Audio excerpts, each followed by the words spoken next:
What's up, guys? I know it's been a minute, but I'm back. Doing a quick update. I'm actually in the process of starting my podcast all over again. I know that the people who used to watch, were familiar with Skyline 360. Well, Skyline 360 is coming back. We may do a new name.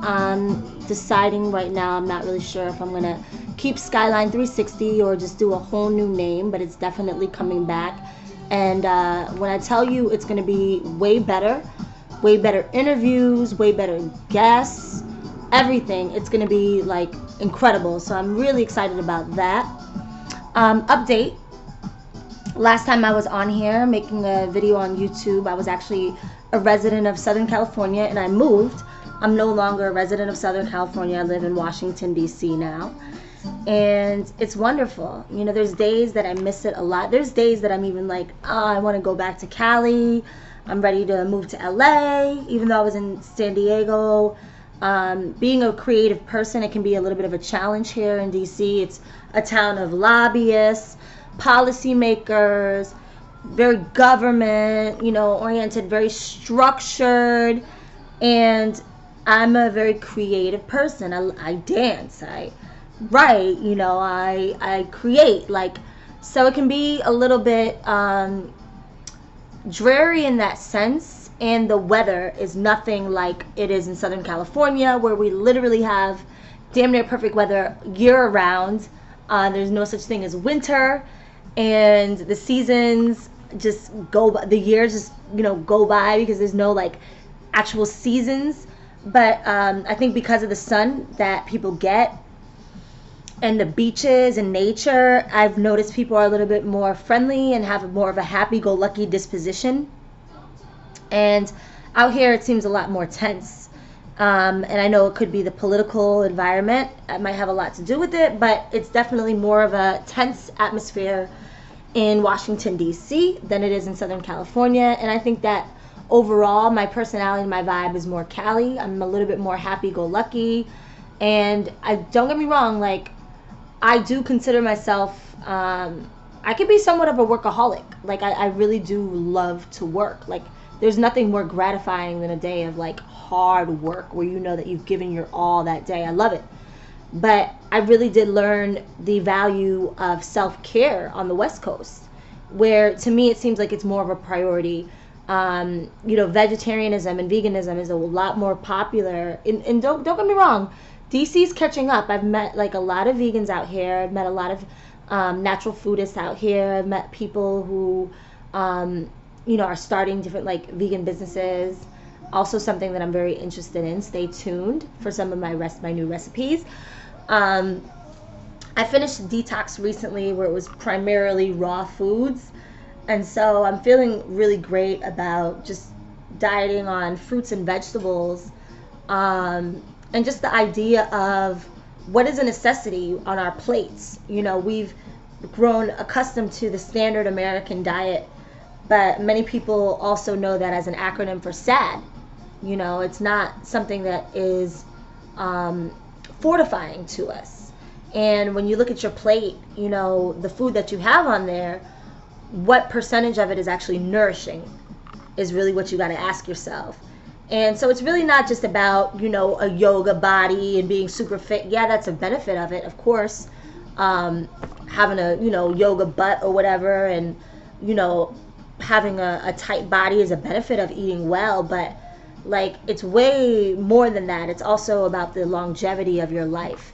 And so this detox really has recharged me in a lot of different ways, and it's really forced me to re-examine what I put inside of my body. And before I eat, I now think, okay, well, is this going to contribute to my energy? Is it going to make me tired? And I don't want foods that are going to be making me want to be in bed all day. I want to feel energized and fortified and ready to go and full of life. So big shout out, huge shout out to Tahuti Ma'atara. He's just an amazing person overall. And he has come up with this full body detox that I try and do twice a year to reset myself. And it's amazing. It's herbs. It's a lot of herbs. And you take herbs throughout the day. You're drinking alkaline water. You actually end up saving money on your food because You can go to the farmer's market or go to the grocery store and buy like a big bag salad. I started making my own salad dressings. I have a couple of salad dressings that are amazing that I've learned to make with raw and fresh ingredients.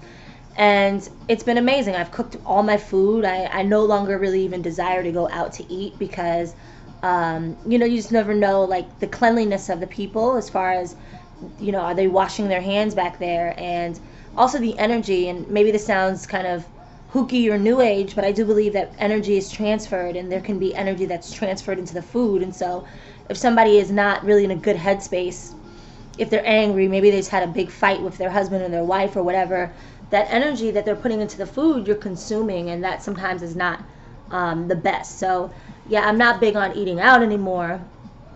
And when I came back to DC, I did notice that there's a bunch of vegan restaurants and natural food restaurants that they have come up with. And so I don't eat out very much, but I have had a chance to sample some of the food, and there's some places that are really, really good. I'm going to do a whole video actually on the places, if you come to DC, that you should come and check out if you are a vegetarian or a vegan. There's some good spots out here. So that's the update. I mean, DC, it's not a place that I see myself being for the rest of my life, but at the end of the day, you bring yourself where you're at. So if you're looking to start a business, if you're looking to do something, make a certain move or do something innovative, whatever it is, it doesn't really matter where you're at or what continent you're at, you can do it. And that's the beauty also of YouTube and the web, the fact that we are able to connect with people all over America, all over the world. I've had a chance to connect with some of my favorite YouTubers, over the summer, and it's been a really cool experience getting to know their views and how their city is and things like that, and having those types of conversations with them and building with them. So, DC is not the worst place in the world. One thing I will say that I have noticed is, the unity here definitely could be improved on. I've been in other atmospheres, like, my dad, when he used to live outside of Atlanta, he lived in Ellenwood, and I noticed, like, the neighbors were a lot more friendly. Like, the neighbors would come over and ask for a cup of sugar, a cup of flour, and that's just not something that we do up here in DC. It's not really an East Coast thing either. Like, it's more of a Southern thing, like a Southern hospitality thing, which is why I said that. Man, I know this sounds so bad, but I'm gonna say it anyways. Like, culturally, how I grew up, having a mother of African descent, I've always considered my values a little bit different. But I did say that if I ended up with an American man, he might be from the South, because I really do like that Southern hospitality and that gentlemanly kind of chivalry that we find dead on the East Coast. I actually like that quite a bit. But yeah, so I'm back here in DC, and there's so much to come. I'm just very, very excited about what's to come as far as businesses that I'm developing and things that I've put on pause for some time, that I can't wait to share with you all. I can't wait to share my creativity and my talent with the world when it comes to my music, and it also comes to my culinary arts, cooking and things like that. So I've been experimenting with all types of recipes. I've mastered certain things that have become like very healthy but also delectable, and that's really the brand that I'm looking to build, that we don't have to skip out on nutrition when we eat things that are complementary to our palate, and then when we eat things that are healthy, we don't have to skip out on taste and flavor. I'm a flavor girl. My family's Caribbean and West African. We're all about the spices. We're all about the flavors. So I don't ever want to deprive myself of things that taste good, but I also want to feel good. Food should be used as medicine. So, you eat to live. Every single thing that you put inside of your body has, a healing element. Carrots are good for eyesight. Beets are good for, blood. I mean, there's so many things that are good for different things, circulation. So if you want to feel good, you have to eat well. And I'm here to really help people eat well and not have to skip out on that flavor, and I'm going to give you guys some recipes. So I want you to stay tuned, and I thank you for sticking with me. I know it's been a minute since I've been creating videos, but I'm back for good. So stay tuned. Keep it locked. Peace.